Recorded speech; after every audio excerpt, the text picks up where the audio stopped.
Welcome to the NEI podcast. This is Dr. Sabrina Siegel with the Neuroscience Education Institute. How would you integrate DBT into treatment of fear? A lot. So if you have a full-on DBT group, absolutely. But again, holistic. DBT is a great therapy. It's mindfulness. It helps people get in touch with their body. But if they're not ready for that, if they can't sense that body, if they can't feel it yet, like one of my patients was cutting, and finally after 3 years, she goes, I am so mad, I can't cut anymore. I said, why? She said, because it hurts. And I went, yes! That took 3 years. So DBT is great, but again, dosing and timing. And one from the app here. So are you recommending DHA as a resource when patients experience just trauma or with episodes of arousal? Should early treatment trauma clients take DHEA chronically? Okay, great question. What I do is get a DHE level, obviously, and then treat accordingly. So if people are in continual stress, I encourage them to take it daily. Again, see how they're responding. If the stresses get under control, then they don't have to take it. If methylation of DNA results from traumas and these epigenetic changes are inherited, can offspring have similar defensive response without any trauma? Oh, thank you. I wasn't going to go into the research that's been done.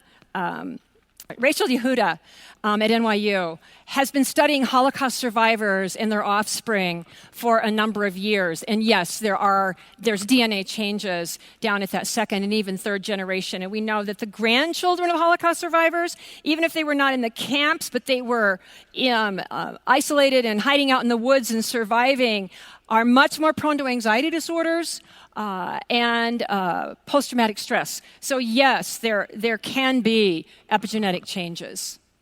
And as we know, with therapy being the new epigenetic drug, we can learn to turn off some of those responses, some of those promoter genes, turn on some promoter genes. So there's always hope. Okay. If a patient is well engaged in therapy but needs a PRN anxiolytic to help when high anxiety and hyperarousal during the day, despite already on max dose of SSRI, what do you recommend as alternative to benzodiazepine, clonidine, doxepin, prazosin? So I have found a recipe that's pretty helpful for people. I try to get everybody started on buspirone. Telling them, of course, it's going to take a while because it works on the autoreceptor. We use a lot of PRN. Okay, this is all off-label. Okay, a lot of PRN, gabapentin. I also use off-label PRN baclofen, particularly if there's a lot of muscle tension and they're complaining about this pain in their muscles. So trying to hit some of those peripheral descending pathways that baclofen hits. Also have used very low dose mirtazapine. You could have some problem with weight gain with that. So again, it's what will happen symptomatically is trying to add in various categories of drugs that we know will have either some dampening or some stabilizing factors on the nervous system. Do you teach meditation for immediate help? You always have it with you. Yes. First thing we do is teach people how to take their pulse. Do you realize most people do not know how to take their pulse? We did a little study at the clinic I used to have in Spokane. Average resting heart rate of our trauma survivors, our patients diagnosed with borderline, average resting heart rate was 105. So we know that they're already into the severe level of anxiety. We know what happens to sensory processing when you're in the severe level of anxiety. So we start with teaching people how to take their pulse. I put the stethoscope on their ears. I go, listen to this heart. I want you to put your hand on your heart, talk to your heart, and go, okay, I'm going to work on helping you calm down. Because as long as somebody's ramping around at 100, 105, 120, and that's what they're getting when they're roomed into your clinic, it's like, okay. So we start breathing, have people pull their ears out of their shoulders, and yes, so very much so. What about the role of glutamate? Specifically, how does this reach excitotoxicity and dominance over the flow, serotonin, norepinephrine, dopamine to the right places in the right amount at the right time? Thank you. So we do know that those excitatory neurotransmitters, glutamate is everywhere. And we know that when we are treating with medications that hit those neurotransmitters, those are downstream from glutamate. And one of the areas we try to look at is how can you help those GABA interneurons with some of their regulatory functions. So glutamate is very much involved, and management of that involves, again, biopsychosocial, spiritual, cultural, which is about all I can have time to go into right this minute. Question from the audience, how much DHEA and what type? I recommend a micronized DHEA that is chelated. It's in capsular form.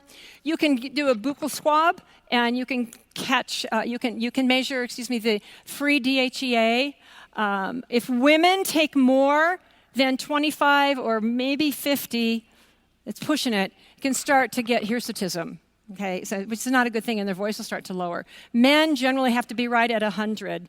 There's some data showing that it will help with testosterone levels as well. But again, you have to measure it, not just willy-nilly use it. Do you think that D-cycloserine has a clinical place in enhancing CBT? Yes. Anything that can enhance cognitive function. We didn't talk anything about vitamins and minerals and all of our amino acids. So I'm very supportive of supplements for people if they can afford them, if they have resources for that.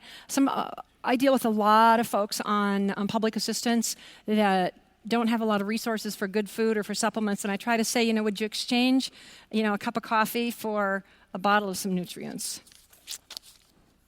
Are there any significant interactions between DHEA and the common meds we prescribe for PTSD? Not that I'm aware of. I certainly haven't found it, and I've been doing this for about 25 years. Is the wellness assessment public domain? Can it be done by having the patient fill it by themselves? Yes and yes. But yes, I totally make that available for people. Is there an appropriate time to draw DHEA in relation to the emotional state or time of day? No. Just do a buccal swab when you got them. Regarding lab testing, check total free or both. I would do both, but if you can only get one, you want free DHEAS, which is the DHEA sulfate.